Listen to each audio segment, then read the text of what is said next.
Caretaker भाग 51. जिममधून बाहेर पडल्यानंतर मीरा थेट तिच्या रूममध्ये गेलेली होती. अंघोळ करून फ्रेश झाली आणि आता ती नाश्त्याच्या तयारीसाठी बाहेर येणार होती. पूर्वी ती जिमला जात नव्हती, त्यामुळे सकाळच्या कामांना तिच्याकडे भरपूर असा वेळ असायचा. पण आता सगळं बदललेलं होतं. आजच्या जिममुळे वेळ मागे सरकलेला होता. म्हणूनच मीरा पटापटावरून बाहेर आली आणि थेट किचनमध्ये जाते आणि ब्रेकफास्टची तयारी करू लागते. मीरा घाईघाईने ब्रेकफास्ट बनवत होती. घड्याळ अगदी 8ला टेकलेलं होतं. आज उशीर झालाय, ती मनातच स्वतःवर चिडलेली होती. आरव नेहमीप्रमाणे अचूक वेळेस शांतपणे खाली आला. त्याच्या पावलांचा आवाज ऐकूनच मीराच्या हातांची हालचाल वेगाने होऊ लागली. तिने पोहे पातेल्यामधून काढले, टोस्टमधून निघालेले ब्रेड पटकन ट्रेवरती ठेवले आणि चहा कपात ओतून ताट पूर्ण करून आरवच्या समोर ठेवले. ती काहीही न बोलता त्याच्यासमोर ताट ठेवते. आरव नेहमीसारखा शांतपणे बसतो आणि तोंडातून कसलाही शब्द न काढता अगदी शांतपणे ब्रेकफास्ट करायला लागतो. ती किचनकडे वळते, पुढचं जेवण तयार करायला, कारण ऑफिसला जायचं होतं म्हणजे टिफिन लागणार होता. तेवढ्यात तिच्या कानांवरती आवाज ऐकू पडतो. 1 मिनिट. आरवचा शांत पण थांबवणारा आवाज. मीराचे पाय थांबतात. काय झालं? ती थोडं आश्चर्याने पण काळजीने विचारते. आरव ब्रेकफास्ट करत असतानाच तो एकदम शांतपणे बोलतो, आज टिफिन बनवू नकोस. आज मी घरीच असणार आहे. ऑफिसला जायचं नाही आज. आरवचे बोलणे ऐकून मीरा थोडा वेळ त्याच्याकडे पाहते, थांबते. बरं, ठीक आहे, ती एवढंच बोलते. तिच्या मनात मात्र प्रश्नांची गर्दी सुरू होते. घरी का? काही झालं आहे का? तब्येत बरी नसेल का यांची? की ऑफिसमध्ये काही गडबड? आरवने तिच्या त्या नजरेतला विचार अगदी टिपलेला असतो. ताटातला एक घास घेतच तो अचानक परत तिच्याकडे बघतो आणि बोलतो, आज इटालियन जेवण घरी बनव. आरवचं ते इटालियन जेवणाचं वाक्य ऐकून मीरा चकित होते आणि तिचं ते चकित होणं अगदी साहजिकच होतं. तिनं फक्त हलकं डोळे विस्फारले तिचे गेले होते. तीन काहीही न बोलता फक्त आरवकडे एकटक पाहतच राहते. आरव मात्र शांत आपला ब्रेकफास्ट करतच राहतो. जणू त्याने काहीतरी ऑर्डर दिली आणि विषय संपला. तेच मीरा मनाशीच बोलते, हा माणूस खरंच काय वाटेल ते ऑर्डर करतोय. मीरा मनातच संतापूनच विचारते, हॉटेलमध्ये काम केलं म्हणजे मी शेफ झाली का? लोकांशी बोलणं, त्यांच्या ऑर्डरी घेणं, रिसेप्शनजवळ बसणं, तेच करत होते मी हॉटेलमध्ये. पनीर बटर मसाला आणि वरण भात सोडून मी काय बनवलं आहे आयुष्यात? आता तिच्या कपाळावरती आठ्या पडल्या. मीरा अजूनही मनातल्या मनात विचार करत होती, हे इटालियन जेवण म्हणजे काहीतरी मोठं प्रकरण दिसतंय. मीरा विचारामध्ये हरवून गेलेली होती. तेवढ्यात आरवचं लक्ष तिच्या चेहऱ्यावरती जातं. तो हातामधील चमचा थांबवतो आणि थेट तिच्याकडे बघून विचारतो, काय झालं? अशी का बघतेस? आरवचे बोलणे ऐकून मीरा थोडी अडखळते, पण मग न थांबताच बोलते, नाही म्हणजे काही नाही, फक्त इटालियन जेवण म्हणजे मी कधी खाल्लंही नाही ना ते, आणि केलं तर अजिबातच नाही. मीराचे बोलणे ऐकून आरव एक क्षण तिच्याकडे पाहतो, मग शांतपणे चमचा ताटात ठेवतो आणि गंभीर सुरात म्हणतो, ठीक आहे ना, मग आजपासून कर. मीरा थोडी गोंधळते. तेच आरव बोलतो, कारण आज माझी खूप इम्पॉर्टंट मीटिंग आहे. ती मीटिंग इथे घरीच ठेवली आणि ते लोक बाहेरच्या देशातून येत आहेत. त्यांनी खास सांगितलं इटालियन फूडच हवं आहे त्यांना. मीरा आता अक्षरशः क्षणभर स्तब्धच झाली. आरव ब्रेकफास्ट संपवतो, शांतपणे टिश्यू वापरतो आणि निघता फक्त एकच वाक्य टाकतो, तू त्यांच्यासाठी इटालियन जेवण बनव, मी आहे माझ्या रूममध्ये. एवढं बोलून तो त्याच्या रूममध्ये निघून जातो. त्याच्या पाठमोऱ्या चालणाऱ्या आकृतीकडे मीरा क्षणभर फक्त पाहतच राहते. ती स्वतःशीच पुटपुटते, यार हा माणूस खरंच डोक्यावरती पडलाय का काय? बाहेरून लोक येणार आहेत आणि इतकी मोठी मीटिंग आहे आणि तीसुद्धा घरात ठेवतोय. ती किचनकडे चालतच मनातली सगळी गडबड मोकळी करते. मग काय मी पंचतारीख शेफ आहे का? की हॉटेल मॅनेजमेंट कोर्स केला आहे मी? मीरा पाय आपटतच किचनमध्ये शिरते. तिच्या कपाळावरती आठ्या, ओठांवरती तणाव आणि डोळ्यात एकच प्रश्न होता, हे आता माझ्याकडून खरंच होईल का? हा माणूस म्हणजे ना उठता उठता सांगून गेला, इटालियन जेवण बनव. इटालियन, जणू मी शेफ संजीव कपूरची पर्सनल ट्रेंड स्टुडंट आहे. ती हातात मोबाईल घेते आणि पटकन यूट्यूब उघडते. सर्च बॉक्समध्ये टाईप करते, easy Italian recipes at home. त्यानंतर स्क्रीनवर एकदम रंगीबेरंगी चमकदार व्हिडिओ थंबनेल्स येऊ लागतात. Red sauce pasta with parmesan cheese, cheesy lasagna, restaurant styles, Italian garlic bread in oven, pesto pasta, authentic styles. Meera डोळे विस्फारते. एक एक फोटो बघून तिचं डोकं घर करायला लागतं. हे सगळं खाणं आहे की एखादी आर्ट गॅलरी? दिसायला एवढं सुंदर, पण यात काय काय घालायचं तेच समजत नाही आहे. ती एक एक व्हिडिओ सुरू करते. त्यात इंग्रजीत स्पीडमध्ये सांगितलं जातं, नाव we add oregano, thyme crushed basils and simmer the sauce for 10 minutes. यार आता काय करू मी? मीरा किचनमध्ये ओट्यावरती टेकलेली होती. हातात मोबाईल, पण बोटं स्क्रीनवरती थांबलेली. ती स्वतःशीच पुटपुटत होती. होठ हलत होते, पण उत्तर काही मात्र सापडत नव्हतं. एकतर मी कशी तरी इटालियन डिश बनवलीसुद्धा असती, पण तिची टेस्ट तरी माहिती आहे का मला? नाही ना. ती मोबाईलकडे निराश नजरेने बघते. नाहीतर कसं तरी करून बनवलं असतं मी काहीतरी, बघितलं असतं, चव घेतली असती, पण ॲडजस्ट केलं असतं. पण इथे तर चव काय आहे हेच माहिती नाही. ती झटकन उठते आणि फ्रीज उघडते. टॅमॅटो हातात घेते, पण हातात घेताच ते पुन्हा परत ठेवते. टेस्टच माहिती नाही तर मी काय तयार करणार? आरवने मला हे का सांगितलं? मी काय मास्टर शेफमध्ये आहे का? जसं तिथे रँडम टास्क देतात, बनवा 30 मिनटात 7 डिशेस. तसंच वाटतंय मला आता. याला काय वाटतं, मी कॉम्पिटिशनमध्ये भाग घेतला आहे का? तेवढ्यात तिच्या मनात एक आवाज येतो, welcome to master chef Meera राज्याध्यक्षच किचन्स. आजचं चॅलेंज, बनवा अज्ञात डिश अज्ञात चवेमध्ये. मीरा अजूनही स्वतःच्याच विचारामध्ये गुरफटलेली होती. मोबाईल स्क्रीनवरचं रेड सॉस पास्ता थंबनेल तिला निरखून पाहत होतं. जणू बनवणार आहेस की नाहीस असंच तिला विचारत होतं. ती एक दीर्घ श्वास घेऊन स्वतःला थोडं स्टेडी करत होती. ती विचार करत होती.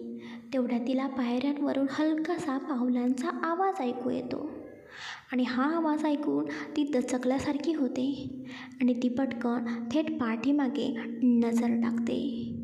ती पाठीमागे वळून बघते आणि थेट तिच्यासमोर आरव येऊन तिथे उभा होता. त्याच्या डोक्याला थोडासा झुकलेला होता. एक कटाक्ष, हात खिशात, गालावर हलकीशी मिश्कील पण थोडी खात्रीने भरलेली स्मितरेषा उमटलेली होती. तो मीराकडे बघतो आणि बोलतो, काय झालं?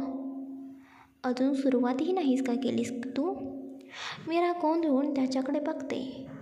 तोंड उघडं, पण शब्द हरवलेले. तो एक पाऊल पुढे येतो. आवाजात थोडं सिरियसनेसपणा टाकतो, पण अजूनही एक मवाळ टोनच होता. तेच इकडे मनात खवळून मीरा पुटपुटते, एवढे गेस्ट इम्पॉर्टंट होते ना, तर मग हॉटेलमध्ये नेऊन जेवण घातलं असतं ना. काय गरज होती घरामध्ये ओपन किचन शो उघडायची? तेच आरव थोडा वेळ शांतपणे मीराकडे बघत असतो. तिच्या चेहऱ्यावरची चिंता, गोंधळ आणि डोळ्यातली घालमेल सगळं काही त्याला सहज दिसत होतं. तो गालातल्या गालात हलकंसं हसतो, पाय पुढे टाकतो आणि अगदी समोर येऊन थांबतो. काय झालं? असं का तोंड केलंयस तू? तो मिश्किल आवाजातच तिला विचारतो. मीरा जरा अडखळते, पण मग थोडा धीर एकटवते आणि म्हणते, सर सर म्हणजे ते काय आहे ना, मी मी कधीच म्हणजे अजिबातच कधीच इटालियन डिश बनवलेलीच नाही आहे. ती नजरेनं टेबलाकडे बघते, मग परत त्याच्याकडे. मी यूट्यूबवर पण बघितलं, पण तिथे सगळं काही वेगळंच येतं आहे. म्हणजे काय बनवावं आणि काय नको ना, तेच मला समजत नाही आहे. आरव हलकं मान डोलावतो. अजूनही तो त्याचं हसणं लपवत होता. बरं मग? तो विचारतो. मीरा अजून गोंधळलेली होती. थोड्या थरथरत्या स्वरातच ती पुढं बोलते. म्हणजे मी काय म्हणते, जर मी काही बनवलं आणि ते बिघडलं तर? म्हणजे बघा, समजा तुमच्या क्लायंटच्या पोटात काही उलटसुलट झालं तर? ती हातांनी पोट दाखवत नकळत हसते. तर मग तुमच्या त्या महत्त्वाच्या मीटिंगच्या आधी इमर्जन्सी होईल ना, आणि सगळी डिश होईल. मीराचे बोलणे ऐकून आरव थोडंसं हसतो. म्हणूनच मीरा पुढे बोलते, म्हणूनच मी काय म्हणते, तुम्ही त्यांना एखाद्या चांगल्या हॉटेलमध्ये घेऊन जावा ना. मीरा अजूनही ओट्यावरती हात ठेवून उभी होती. मनातल्या मनात तिचा संताप, भीती आणि गोंधळ एकमेकांवरती आदळत होते. हॉटेलमध्ये घेऊन जावा ना. तिचं शेवटचं वाक्य हवेतच विरलेलं होतं, पण त्यावर आरवचा तोच ठाम उत्तर येतो. हॉटेलमध्ये नाही, अजिबात नाही. ते माझे इम्पॉर्टंट गेस्ट आहेत. मी त्यांना हॉटेलमध्ये नाही घेऊन जाऊ शकत. त्यांना घरचं जेवण हवं आहे आणि म्हणूनच मी ही मीटिंग घरी ठेवली. म्हणूनच तू इटालियन डिश बनवायची आहेस. मीरा मनातच चरफडते. अरे बाबा, मी काय रोबोट आहे का? दाबलं बटन आणि तयार झालं मनासारखं जेवण. ती स्वतःशीच विचार करत राहते. डोळ्यात एक राग मिश्रित घालमेल होती. तेवढ्यात आरव आणखीन 2 पावलं पुढे सरकतो. आता तो अगदी तिच्या समोर उभा होता. हात खिशात आहेत, पण चेहरा तिच्या चेहऱ्याकडे झुकवलेला होता. काय झालं? नाही का बनवता येत? त्याचा आवाज आता थोडा हलका झालेला होता. त्याचा आवाज ऐकून मीरा थोडी घाबरलेल्यापणेच त्याच्याकडे बघते. अगदी एकटक. तिच्या डोळ्यात एक निरागस घाबरलेली भावना लपलेली होती. ती त्याच्या डोळ्यात पाहते आणि ती फक्त हळूच नाही म्हणतच मान हलवते. मीराचं नाही बोलणं बघून क्षणभर शांतता पसरते. ते आरव क्षणभर थांबतो आणि बोलतो, बरं ठीक आहे, तुला इटालियन डिश बनवायला जमत नाही ना, नो प्रॉब्लेम. आरव अगदी शांत आवाजात बोललेला होता. एवढं काही नाही त्यात, सरळ सांगायचं ना मग मला. त्याचं बोलणं ऐकून मीरा थबकते. काही क्षण ती नुसतीच त्याच्याकडे बघत राहते. ह्या माणसाने एवढ्या सहजपणे तिची गोष्ट समजून घेतली. रागावला नाही, चिडला नाही, फक्त समजून घेतलं. अरे वा, ती मनातच म्हणाली. हा माणूस एवढा समजूतदारपणाही दाखवतो. आणि मला तर वाटलं अचूक ओरडेल. तेच आरव त्या क्षणात थोडं वळतो, पण तिच्या चेहऱ्याकडे नजर टाकतो. त्याला मीराचे डोळे सांगत होते, ती आता थोडी हलकी झालेली होती. मीराचं मन आता थोडं मोकळं झालेलं होतं. इटालियन डिशचं टेन्शन जरी अजून होतं, तरी आरवकडून आलेल्या त्या एकाच नो प्रॉब्लेम शब्दाने तिच्यावरचं दडपण बरंचसं कमी झालेलं होतं. ह्याच्या तोंडून हे शब्द ऐकले, हाच मोठा आनंद आहे मला. मीरा मनातल्या मनातच आरवचे बोलणे ऐकून हसत होती. ती थोडं पुढे सरकली आणि तोंडावरचे केस मागे करतच ती म्हणाली, हो ना, बघा ना, मला येतच नाही हो इटालियन डिश बनवता. तुम्ही सांगा ना काहीतरी महाराष्ट्रीयन. पिठलं भाकरी, पोहे, उपमा ते मी असं असं डोळे झाकून करू शकते. पण हे काय एअरपोर्टवरून आलेत म्हणून त्यांना इटालियन डिशच हवी असं नाही ना. तुम्ही ना त्यांना सरळ बाहेरच्या हॉटेलमध्ये घेऊन जा. बाहेर काय पाहिजे ते खातील ना. आता आपल्या घरात असं सगळं बनवायचं म्हणजे डोक्याला तापच आहे ना हो. कुठे मी सगळं हे बनवू. मीरा एकटीच बडबड करत होती. आरव तिच्याकडे एकटक बघत उभा होता. त्याच्या चेहऱ्यावर हलकंसं हसू होतं. हो हो मीरा, तू बोलतेस ना अगदी करेक्ट आहे. आरव हळूच मिश्किल हसत बोलतो. पण मग मी तुला एक काम दिलेलं होतं ना, ते तर पूर्ण झालेलंच नाही. त्यामुळे आता पनिशमेंट घ्यावी लागेल ना तुला. आरव हसतच मीराकडे बघून बोलतो. आता मात्र मीरा एकदम स्तब्ध झालेली होती. तिच्या चेहऱ्यावर क्षणात काळजी आणि गोंधळ येऊन जातो. पनिशमेंट? ते थोडं मागे सरकते. पण तितक्यातच आरव आणखी 2 पावलं पुढे सरकतो. आता तो अगदी तिच्या समोर उभा होता. त्याचं ताठ सरळ शरीर, ती हलकीशी झुकलेली मान आणि डोळे एकटक तिच्याकडे. मीराचा श्वास थोडासा अडकतो. पनिशमेंट म्हणजे आता काय करणार? ती एकदम गोंधळून जाते. तिच्या नजरेत आश्चर्य आणि थोडीशी भीतीसुद्धा होती. आरव तिच्याकडे न बघता थोडासा झुकतो. त्याचे गरम गडद श्वास मीराच्या गालावर कपाळावर हलके झोंबत जातात. मीरा घाबरते. तिची नजर पटकन बाजूला वळते. हात गोंधळलेले. ती हळूच इकडे तिकडे बघत राहते. ती सावरायचा प्रयत्न करते. हळूहळू अगदी नजरेतून नजरेत तो तिच्या कानाजवळ येतो. त्याच्या श्वासाचा स्पर्श ती स्पष्टपणे जाणवत होती. तीच पनिशमेंट जी कायम देत असतो. मीराचं काळीज धडधडतं. तिच्या पापण्या आपोआप मिटतात. तिच्या मनात विचारांची गर्दी सुरू होते. तो काय करणार आहे? हक, किस की काही वेगळंच? आरवच्या शेवटच्या वाक्यावर मीरा गालातल्या गालात हसत होती. लाजलेली पण त्याचवेळी स्वतःवर चिडलेलीही. म्हणजे आता याला परत केस हवाय? ती मनामध्ये विचार करत होती. तिच्या मनात विचारांची गर्दी सुरू होती. ती हलक्याच पावलांनी मागे वळते. पण तो तिथेच उभा, नजर हटवायचीही संधी देत नाही. मग पनिशमेंटसाठी तयार आहेस का? आरवचा खोल हलका आणि खेळकर स्वर पुन्हा तिच्या कानामध्ये घुमतो. मीरा पटकन उत्तर देते. ते कोणत्या हॉटेलमध्ये तुम्ही मग त्यांना घेऊन जाणार आहात? ती मुद्दाम विषय बदलते. मिश्किल हसत. तिला वाटतं याच्या लक्षात येणार नाही की मी टाळते. पण आरव तसाच एकदम शांत क्षणात पुढे सरकतो आणि मीराचे दोन्ही हात घट्ट पकडतो. मीरा दचकते. ती एकदम स्तब्ध. आरव तिच्या अगदी जवळ येतो. तिच्या डोळ्यात बघत म्हणतो, डोंट वरी, त्याची काळजी तू नको करू.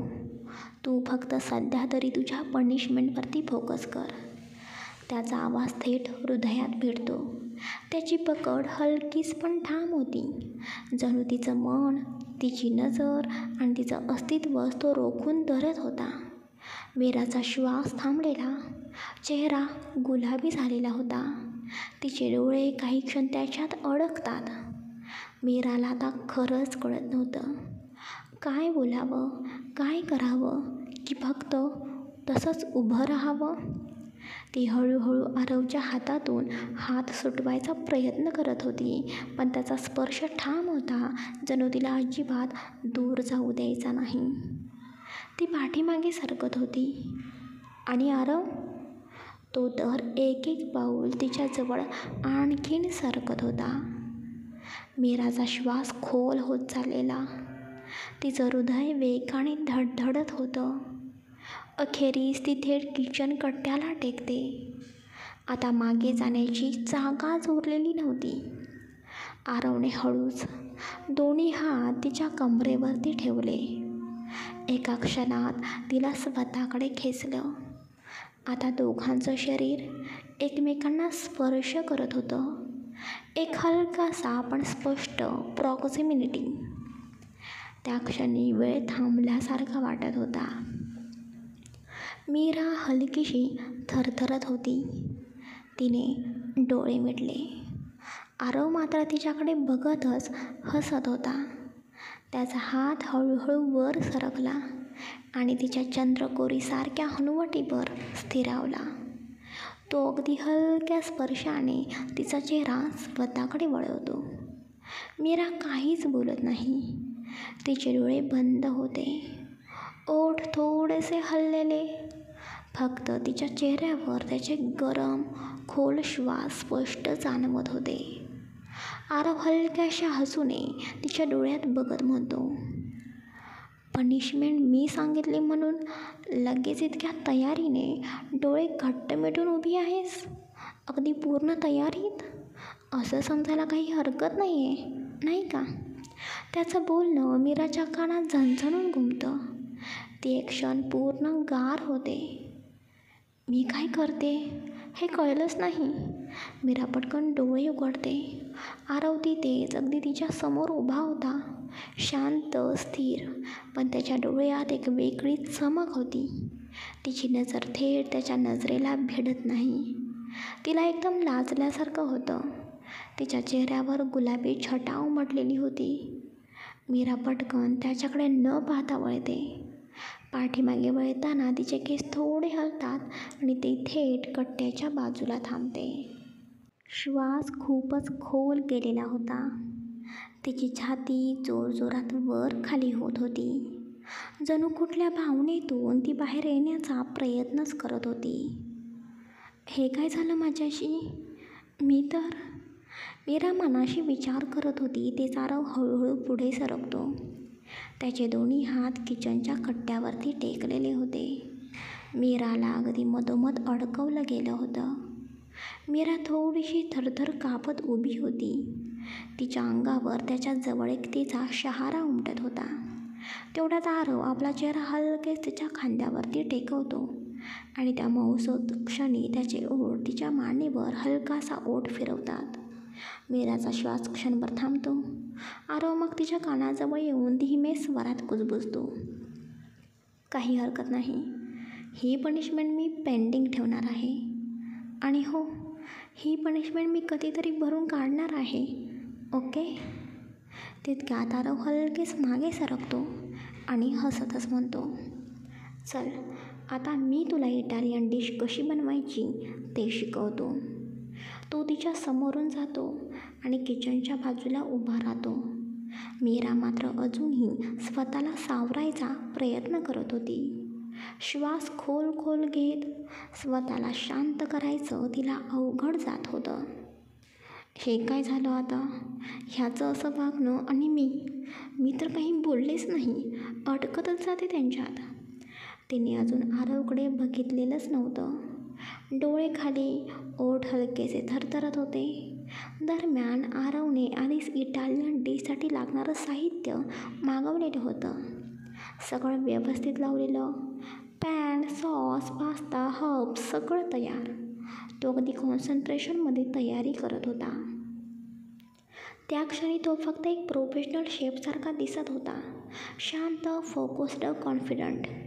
आता ही मूक जवळीक संपली असली तरी मीराच्या मनात मात्र त्या एक एक स्पर्शाचे, एक एक शब्दांचे प्रतिबिंब उमटत होते.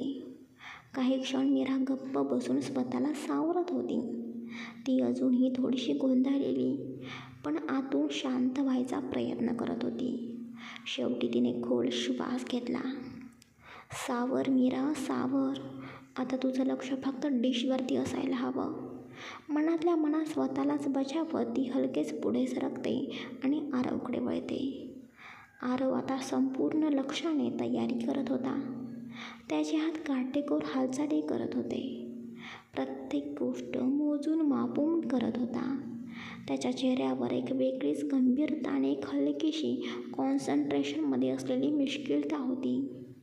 मीरा त्याच्या बाजूला येते आणि आरवकडे न पाहता फक्त त्याचे हात न्याहाळत विचारते, काय बनवत आहात तुम्ही? आरव तिच्याकडे न बघता शांतपणे बोलतो, ही एक इटालियन डिश आहे. लस्कना आणि तिकडे झुशिनी पास्ता आणि गार्लिक ब्रेड. सगळं शिकून घे तू सुद्धा. तो अजूनही त्या तितक्याच एकाग्रतेने काम करत असतो.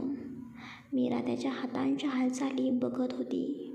कसे तो सॉस हलवतोय, पास्ता उकळतोय, चीजचं लेयर लावत होता. हळूहळू तीही कामात गुंतू लागते. आरव जे सांगतो ते ती शांतपणे ऐकते. कधी चिरायचं, कधी माप घ्यायचं, कधी सॉसमध्ये ढवळायचं, ते ती जसजशी शिकते. आरव तिला गाईड करत होता. एक क्षण असा येतो जिथे दोघांचे हात एका वेळेस एकाच बाऊलवरती जातात. ती थोडीशी दचकते. तो फक्त हलकं हसतो आणि मीराकडे बघून म्हणतो, रिलॅक्स, मी काही खाणार नाही तुझा हात. दोघंही मग हलकंसं हसतात. इटालियन डिशेस तयार झालेल्या होत्या. किचनमध्ये दरवळणाऱ्या सुगंधासोबतच मीराच्या चेहऱ्यावर समाधानाचं हलकंसं हसू उमटलं होतं. ती शेवटचं सर्व काही व्यवस्थित लावून ठेवत होती. तेवढ्यात आरवचा फोन वाजतो. आरव फोन उचलतो आणि एकदम प्रोफेशनल टोनमध्ये इंग्लिशमध्येच बोलायला लागतो. Hello, yes, you can come. The address is the same as shared. Okay, see you soon. Phone cut करून तो थेट मीराकडे पाहतो आणि शांतपणे बोलतो, मीरा, मी सकाळी तुला सांगितलं होतं ना, ते गेस्ट येणार आहेत, तेच आता येत आहेत. आरवचे बोलणे ऐकून मीरा त्याच्याकडे बघते आणि हळू आवाजात बोलते, हो, चालेल ना, पण तुम्ही काळजी करू नका सर. जे पण सगळं काही तयारच आहे ना. आता ते येतील तेव्हा त्यांना काय हवं काय नको ते सगळं काही मी नीट सांभाळून घेईन. त्यांना जेवण वाढतानासुद्धा सगळं काही व्यवस्थित बघेन. आणि ते आता आल्यानंतर त्यांना चहा, कॉफी, पाणी जे काही हवं असेल ते पण मी त्यांना विचारूनच देईन. मीरा एकटीच बडबड करत होती.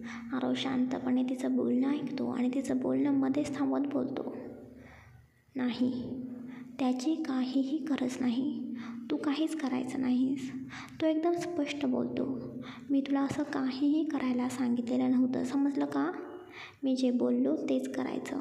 आता गेस्ट येणार आहेत आणि गेस्ट परत त्यांच्या गाडीत बसून इथून निघेपर्यंत तू तुझ्या रूममधून बाहेर येणार नाहीस, अजिबात नाही. मीरा थक्क होते. तिचा चेहरा खाली झुकतो. पण जेवण वाढायला मी बघून घेईन. आरव थोडकाच पण ठाम शब्दात उत्तर देतो, तू त्याची काळजी अजिबात करू नकोस. पण मी सांगितलेली गोष्ट तू मात्र लक्षात ठेव. जेव्हा मी सांगेन तेव्हाच रूमच्या बाहेर यायचं. त्याआधी अजिबात तू रूमच्या बाहेर यायचं नाहीस.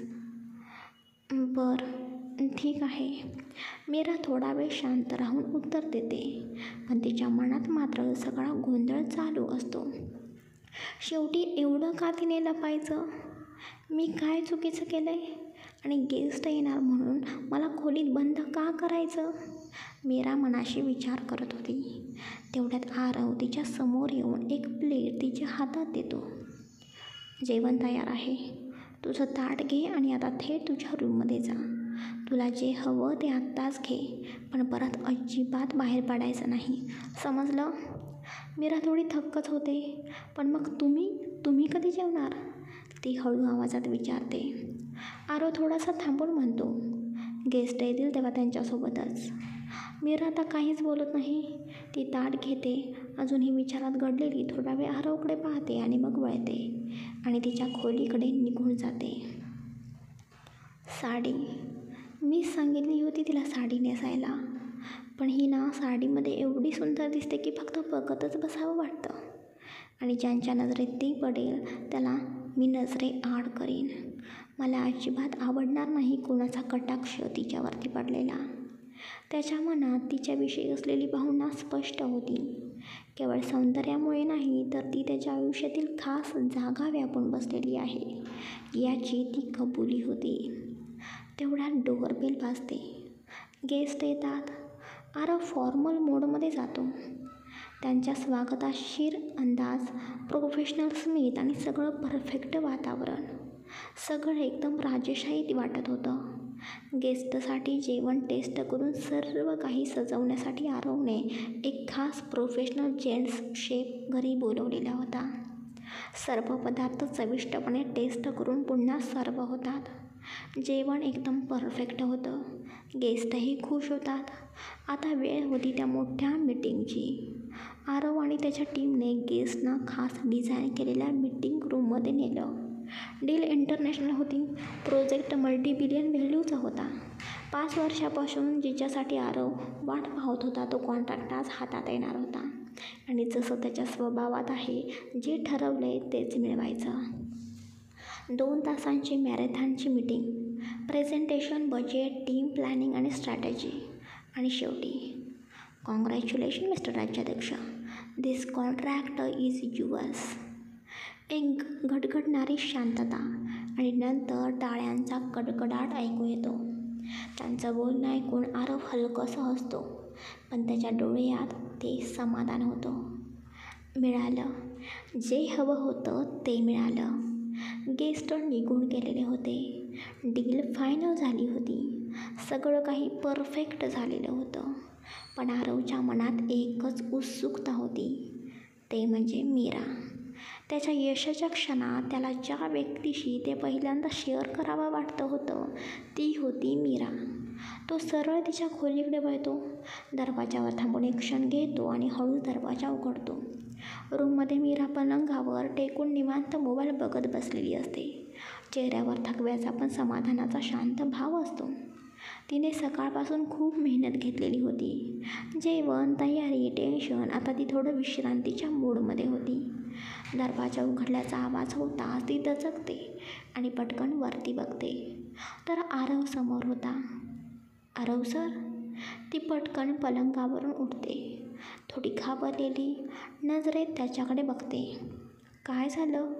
नजरेनंच ती विचारते. तिच्याकडे आरव काहीही न बोलता फक्त तिच्याकडे चालत येतो. क्षणाचाही विलंब न करता ती त्याच्यासमोर येताच तो तिला घट्ट मिठी मारतो. एकदम अचानक. मीरा एका क्षणासाठी सुन्न होते. तिला काहीच समजत नाही. तिचे दोन्ही हात हवेतच थांबतात. पण आरवची ती मिठी, त्या मिठीतला ओलावा, ती हलकीशी कंपणारी मिठी, ती भावना तिच्या हृदयापर्यंत पोहोचते. हळूहळू तीही त्याला मिठी मारते. तो एकही शब्द न बोलता तिला मिठीत घट्ट धरून ठेवतो. जणू सगळ्या यशाचा भार त्या मिठीत उतरवतोय. कदाचित पहिल्यांदाच आरव यश मिळून एवढा हसलेला होता, एवढा आनंद त्याच्या चेहऱ्यावरती होता. मीरा हलक्या स्वरात पुटपुटते, आरव सर, तुम्ही ठीक आहात ना? आरव थोडा मागे होतो, पण त्याचे हात अजूनही त्याच्या खांद्यावरती होते. तो तिच्या डोळ्यात बघत शांत स्वरात बोलतो, मीरा, हे यश मला आधीही मिळालं होतं. मोठमोठे प्रोजेक्ट, डील्स, मीटिंग सगळं. पण हे पहिलं यश आहे, जे मी कोणाशी तरी शेअर करावं वाटलं. मीरा काहीच बोलत नाही, फक्त त्याच्याकडे पाहत राहते. आरव त्याच्या हाताने तिच्या केसांमधून हलकंसं हात फिरवतो. थँक्स. आज तू होतीस म्हणून मी हे यश असं फील केलं. मीरा अजूनही आरवच्या मिठीत शांत उभी होती. काही क्षणासाठी तिला कळलंच नाही की नेमकं काय घडतंय. आरव तिचा चेहरा जवळ ओढून अगदी मुलासारखा उत्साहात बोलतो, Meera, you won't believe it. तो इंटरनॅशनल प्रोजेक्ट आपल्या कंपनीला मिळाला आहे. मीटिंग यशस्वी झाली आणि हे कॉन्ट्रॅक्ट फायनल झालं. आरवचा चेहरा प्रचंड आनंदाने भरलेला होता. डोळ्यात चमक होती. हसणं ओठांवरती नव्हतं, ते डोळ्यांपर्यंत पोहोचलेलं होतं. त्याच्या बोलण्यातून नुसतं यश नव्हतं, तर ते शेअर करण्याची आतून आलेली इच्छा होती. मीरा क्षणभर स्तब्ध, पण मग तिच्या चेहऱ्यावर हळूवार हास्य उमटलं. कॉंग्रॅच्युलेशन सर्स. ती शांत आवाजात म्हणाली, पण डोळ्यामध्ये त्याच्यासाठी खरी भावना होती. आरव तिच्याकडून थोडा बाजूला होतो. क्षणभर तिच्याकडे बघतो आणि नकळत त्याचे ओठ तिच्या गालावरती थांबतात. हलकीशी ओढ, जणू तिच्या त्या स्माईलचं कौतुक करत. Thank you so much Meera. तो हळूच कुजबुजतो. पण तो क्षण मीरासाठी वेळ थांबलेला क्षण होता. ती जणू एका वेगळ्याच जगामध्ये पोहोचलेली होती. तिच्या मनात हलकीशी धडपड जाणवत होती. आरवने गालावर ओठ ठेवताच ती आतून हललेली होती. काहीतरी नकळत घडून गेलं होतं. आरवला तो क्षण फक्त आनंदाचा वाटला, पण मीराच्या मनात तो काहीतरी अधिक गडद आणि खोल अर्थ घेऊन आला होता. ती गालावरून आरवचा स्पर्श अजूनही जाणवत होती. मीरा, आता आपल्याला ना एकदम जोमाने काम करावं लागणार आहे. पुढच्या 15 दिवसात एक खूप मोठं काम आहे. सगळा स्टाफ मी यामध्ये गुंतवणार आहे. दिवसभर नाही तर रात्रसुद्धा काम आणि फक्त काम. मीराला त्याच्या आवाजातला उत्साह आणि जबाबदारी दोन्ही जाणवत होतं. तिला ते खूपच आवडलं होतं, पण ती अजूनही त्या गालावरच्या स्पर्शातून बाहेर आलेली नव्हती. पण स्वतःला सावरत ती पटकन भानावरती आली आणि मग एक हलकंसं हास्य करत म्हणाली, हो सर, चालेल ना, करूया. मीरा, तू पटकन आवर. आपल्याला आत्ताच्या आत्ता ऑफिसमध्ये जायचं आहे. आजपासूनच आपण कामाला सुरुवात करायची आहे. आरवचा आवाज नेहमीसारखा ठाम आणि चेहऱ्यावर कसलीही मोकळीक नव्हती. इतकं बोलून तो पटकन त्याच्या रूममध्ये आवरायला निघून गेला. इकडे मात्र मीरा त्याचा आवाज अजूनही मनात घोळवत पटकन तीसुद्धा तिचं आवरायला सुरुवात करते. पुढच्या अर्ध्या तासामध्ये दोघंही ऑफिसमध्ये पोहोचतात. ऑफिसमध्ये पोहोचल्याबरोबर आरव सगळ्यांची एक मीटिंग घेतो आणि त्या मीटिंगमध्ये सगळ्या स्टाफला इन्स्ट्रक्शन देतो. प्रोजेक्ट महत्त्वाचा होता, फक्त देशातलाच नाही तर इंटरनॅशनल लेवलचा. 15 दिवसात हे सगळं कंप्लीट करायचं आणि त्यासाठी कोणतंही मागे पुढे पाहायचं नव्हतं. आरवने स्वतःच एक डिटेल्स पाहायला सुरुवात केलेली होती. दिवस असो वा रात्र, त्याचं डोकं फक्त त्या प्रोजेक्टमध्ये गुंतलेलं होतं. घरी आलं तरी लॅपटॉप डोळ्यासमोर आणि मीराला फक्त कॉफी दे किंवा ही फाईल बघ, असंच काहीतरी. इकडे मीरा, तीही त्याच लाटेत वाहत होती. सकाळपासून संध्याकाळपर्यंत तिचा दिवस आरवभोवतीच फिरत होता. सकाळी लवकर उठणं, ब्रेकफास्ट बनवणं, त्यानंतर ऑफिसमध्ये त्याच्या शेजारी बसून काम करणं. संध्याकाळी पुन्हा घरी परत आलं की जेवणाचं बघणं आणि रात्री अचानक कॉफी लागली की झोपमोड करून ती करून देणं. हा प्रोजेक्ट फक्त आरवसाठी नव्हता, आता तो मीराचा सुद्धा झालेला होता. आरव मेंटली स्वतःला पुरता झिजवत होता. कधीकधी इतका तणावग्रस्त होत होता की न बोलता मीरावरती राग काढायचा. पण आपली मीरा कधीच काही बोलली नाही. तिचं लक्ष त्याच्या चेहऱ्याच्या थकव्यावर होतं, त्याच्या डोळ्यात असलेल्या स्वप्नांवरती होतं. ती फक्त त्याला साथ देत होती, शब्दांनी नाही तर कृतीने सुद्धा. हे सगळं करताना मीराही थकली होती. शारीरिक थकवा, झोपेचा अभाव, स्वतःसाठी वेळ नाही. पण तरीही ती कधीच तक्रार करत नव्हती, कारण तिला माहिती होतं आरवच्या स्वप्नांमध्ये ती आता कुठेतरी सामील झालेली आहे. आरवच्या जेवणाकडे, खाण्यापिण्याकडे सुद्धा मीरा अगदी बारकाईने लक्ष देत होती. तो कधी कामामध्ये बिझी असला तरीही मीरा त्याला जेवायला लावण्यासाठी पाठी लागायची. तिचा तो हट्ट, तुम्ही खाल्ल्याशिवाय मी इथून उठणार नाही, हे आता आरवला सुद्धा अगदी सवयीचं झालेलं होतं. आरवला तिचं हे आपुलकीचं वागणं मनापासून आवडत होतं. या 15 दिवसांच्या प्रचंड गडबडीतही ते दोघं नकळत एकमेकांची काळजी घेत होते. दिवस रात्र केवळ काम चालू होतं. बोलायला वेळ नव्हता. फ्रेंडशिपावर तर दूरच, पण जिथे प्रेमाची जागा असते तिथे शब्दांची गरज राहत नाही. आरव दिवस रात्र स्वतःला थकवत होता, पण मीरा मात्र त्याच्या मागे राहून त्याचं सगळं काही सांभाळत होती. त्याचा ब्रेकफास्ट, लंच, डिनर, कॉफी सगळं वेळेवरती. रात्री उशिरा काम करत असतानाही जर त्याला थोडा दम वाटला तर मीरा शांतपणे त्याच्या हातात कॉफीचा कप ठेवायची. आरव कधी तिला थँक्यू म्हणू शकत नव्हता, पण त्याच्या नजरेतल्या ओलाव्यात ती सगळं वाचायची. असेच 15 दिवस सरले आणि अखेर तो मोठा प्रोजेक्ट पूर्ण झाला. हा आउट ऑफ इंडिया असलेला इंटरनॅशनल प्रोजेक्ट जे आरवच्या कंपनीसाठी खूप महत्त्वाचा होता, तो अखेर पूर्ण झाला होता. त्या देशातून आलेल्या क्लायंट्सना हा प्रोजेक्ट आणि त्यातले डिटेल्स इतके आवडले होते की त्यांनी यावर पुढील कामासाठीही सकारात्मक संकेत दिलेले होते. 15 दिवसांची प्रचंड मेहनत, ना एकही सुट्टी ना विश्रांती, फक्त काम आणि जबाबदारी. आरवच्या टीमने आणि मीरानेही ती संपूर्ण कामाची शिदोरी उधळली होती. आरवसाठी हा एक मोठा माइलस्टोन होता. म्हणूनच त्याने ठरवलं होतं, आजचा दिवस फक्त सेलिब्रेशनचा असेल. संध्याकाळी त्याने एका शानदार सक्सेस पार्टीचं आयोजन केलं होतं. तिथे संपूर्ण स्टाफ बोलावलेला होता, ज्यांनी कामात रात्रंदिवस घालवलेले होते. कुणाच्या चेहऱ्यावर समाधान होतं तर कुणाच्या डोळ्यात अभिमान होता. आपण काहीतरी मोठं साध्य केलं याची जाणीव प्रत्येकाच्या मनात झळकत होती. आणि या सगळ्यात मीरा मात्र थोडी दूर उभी होती. ती पाहत होती आरव आता शांत हसत होता. त्याच्या चेहऱ्यावर यशाची एक अनोखी झलक होती.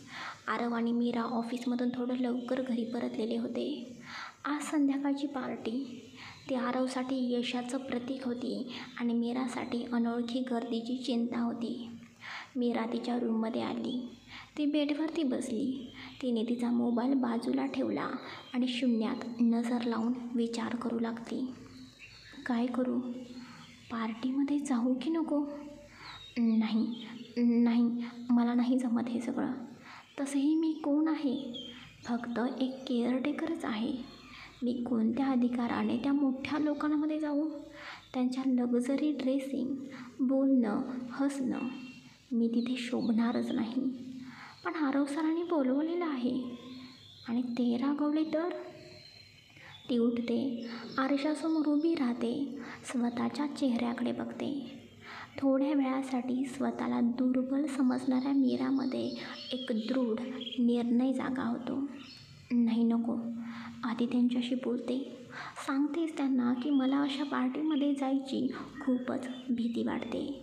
ती खोल श्वास घेते आणि आरवच्या रूमकडे वळते. आरव मोबाईलवर कोणाकोणाला कॉल करत पार्टीच्या तयारीसाठीच्या सूचना देत होता. तेवढ्यात त्याचा दरवाजावर एक सौम्य आवाज होतो. तो न बघता म्हणतो, या. मीरा दरवाजातून हळूहळू आतमध्ये येते. तिचं मन दडपलेलं, चेहऱ्यावर हसू नाही, उलट थोडीशी गडबडलेली. ती एका क्षणाला थांबते, शब्द शोधते आणि म्हणते, सर, म्हणजे मी म्हणते की मी पार्टीला येत नाही. आरव अचानक मीराचं बोलणं ऐकून मोबाईलवरून लक्ष उचलतो आणि तिच्याकडे पाहतो. त्याच्या चेहऱ्यावर थोडंसं आश्चर्य होतं. का? काही प्रॉब्लेम आहे का? मीरा नजर खाली घालते. बोटांच्या अंगठ्या एकमेकींमध्ये गुंतवत ती बोलते, प्रॉब्लेम नाही, पण मी फक्त एक केअरटेकर आहे ना. माझं काय काम आहे तिथे? मी कधी अशी मोठी पार्टी बघितलीच नाही. तसंच त्या लोकांसमोर जायची मला भीती वाटते. म्हणूनच मी थांबते ना घरी. तुम्ही जा ना पार्टीला. आरव काही क्षण तिच्याकडे शांतपणे बघतो. मीराला वाटतं तो आता काहीतरी रागवेल, पण त्याऐवजी मात्र तो हळूहळू तिच्याच जवळ येतो. आरव मीराचं बोलणं शांतपणे ऐकतो. काही क्षण तो शांत उभा राहतो. दोन्ही हात खिशात टाकतो. थोडासा वर बघतो, जणू विचार करत आहे. आणि मग मीराकडे बघत धीट आणि ठाम आवाजात बोलतो, पहिली गोष्ट, तू फक्त केअरटेकर नाहीस ऑफिसमध्ये. मी तुझं इंट्रोडक्शन काय दिलं होतं विसरलीस का? तू माझी PA आहेस. आणि PA ही फक्त एका खुर्चीत बसून नोट्स लिहिणारी व्यक्ती नसते. ती जिथे बॉस जातो तिथे त्याच्यासोबत असते. ऑफिसमध्ये, मीटिंग्समध्ये आणि गरज पडली तर अशा इव्हेंट्समध्ये सुद्धा. मीरा अजूनही खाली नजर लावून उभी असते. आरव थोडासा पुढे येतो. त्याच्या आवाजात आता थोडं सौम्यपण येतं. दुसरी गोष्ट, मोठे लोक म्हणतेस, तूही तितकीच मोठी आहेस मीरा. स्वतःला तितकीच छोटं समजणं तू बंद कर. तू खूप मेहनतीने मनापासून काम केलेलं आहेस. तुझ्यामुळेच मी बऱ्याचदा वेळेवर ब्रेकफास्ट करतो, ऑफिसमध्ये वेळेवरती पोहोचतो. हे सगळं छोटंसं वाटेल तुला, पण माझ्यासाठी ते खूप मोठं आहे. तो थोडासा थांबतो, तिच्या डोळ्यामध्ये बघतो. आणि तिसरी महत्त्वाची गोष्ट, ही पार्टी मी माझ्या टीमसाठी ठेवलेली आहे, माझ्या टीमच्या यशासाठी, आणि तू त्या टीमचा एक अतिशय महत्त्वाचा भाग आहेस. त्यामुळे ही पार्टी तू मिस करणार नाहीस, समजलं? तो मागे फिरतो आणि स्पष्टपणे म्हणतो, माझ्याशी यावर अजून डिस्कशन नको. तू पार्टीला यायचं आहे, दॅट्स फायनल. मीरा पावलं टाकत बाहेर निघणारच होती, तेवढ्यात मागून आवाज आला, मीरा 1 मिनिट. ती थांबली, हळूच वळून बघते. आरव अगदी सहजपणे पण ठामपणे एक मोठा बॉक्स हातात पकडून तिच्याकडे चालत येतो. ती प्रश्नार्थक नजरेने त्याच्याकडे बघते. आरव शांतपणे बोलतो, हे घे, आज रात्री हेच घाल. मीरा गोंधळून पाहते, पण सर. आरव क्षणभर तिच्याकडे रोखून बघतो. त्याचे डोळे थेट तिच्या डोळ्यांमध्ये खोलवर उतरतात. त्याचा आवाज आता स्पष्ट, थोडा कडक, पण त्यामागे कुठेतरी काळजी दडलेली होती. मीरा, मला प्रश्न विचारलेले अजिबात आवडत नाहीत. It's my order. आरवचं बोलणं ऐकून मीरा अगदी शांत बसते. तिच्या हातात तो बॉक्स देत तो पाठीमागे वळतो. ती अजूनही त्या बॉक्सकडे बघत तशीच उभी राहते. मीरा आता रागारागाने पावलं टाकत बाहेर तिच्या रूममध्ये निघून जाते. आरवचं ते इट्स माय ऑर्डर अजूनही कानात घुमत होतं. ती मनातच कुरकुरत होती, हे काय चाललं आहे या माणसाचं? दरवेळी ऑर्डर आणि आता ड्रेससुद्धा. ह्याची चॉईस माहिती आहे मला. हे नेहमीच डीप नेक, स्लीवलेस, पोट दिसणारं, गुडघ्याच्या वरचं काहीतरी आणतात. आता हा काय ड्रेस असेल आणि मी तो कसा घालू? ती कुरकुरतच आपल्या खोलीत पोचते. दार बंद करता तिचा राग उफाळतो आणि ती जोरात बॉक्स उघडते. चला बघू तरी यानं काय फालतू दिलं आहे. पण बॉक्स उघडता क्षणी तिचा चेहरा थबकतो. मीरा स्तब्ध होते. डोळे मोठे होतात, तोंड आपसुकच थोडं उघडतं. ती फक्त त्या ड्रेसकडे पाहतच राहते. बॉक्समध्ये ठेवलेला ड्रेस गडद निळ्या रंगाचा, सुंदर नेटसारखा आणि क्लासिक होता. एखाद्या राजकन्येसारखा दिसणारा फुल लेंथ वनपीस होता. हळूवार फ्लो येणारा, गळ्यांपासून अगदी पायाच्या गोठ्यापर्यंत पोहोचणारा. ना डीप नेक, ना स्लीवलेस, सगळं अगदी सोज्वळ पण तरीही आकर्षक होतं. मीरा हळूच हसत बोलते, हा तर अगदी वेगळा ड्रेस आहे. तिच्या मनात आता एक वेगळीच भावना दाटून येते. ती ड्रेसवरून हळूच हात फिरवते आणि मनातल्या मनात कबूल करते. या माणसाचं वागणं ना कधी कधी मला खरंच समजत नाही. चला गाईज, आजचा हा मोठा भाग कसा वाटला ना की तुम्ही मला भरभरून कमेंट्स करून सांगा. आता पुढच्या पार्टमध्ये ना तुम्हाला पार्टी दिसणार आहे आणि त्या पार्टीमध्ये काय काय होतं हे नक्कीच तुम्ही बघा.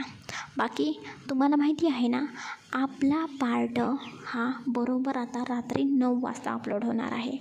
तसा मी प्रयत्न करणारच आहे आणि त्यामुळे तुम्ही आता मला विचारू नका, पुढचा पार्ट लवकर पोस्ट करा आणि नक्की कधी अपलोड होईल. आता एकच टाईम मी फिक्स ठेवणार आहे आणि जर कधी मला पार्ट अपलोड करायला जमलं नाही तर मी त्या दिवशी सकाळी तुम्हाला पोस्ट टाकणार आहे की मला आज पार्ट टाकायला जमणार नाही.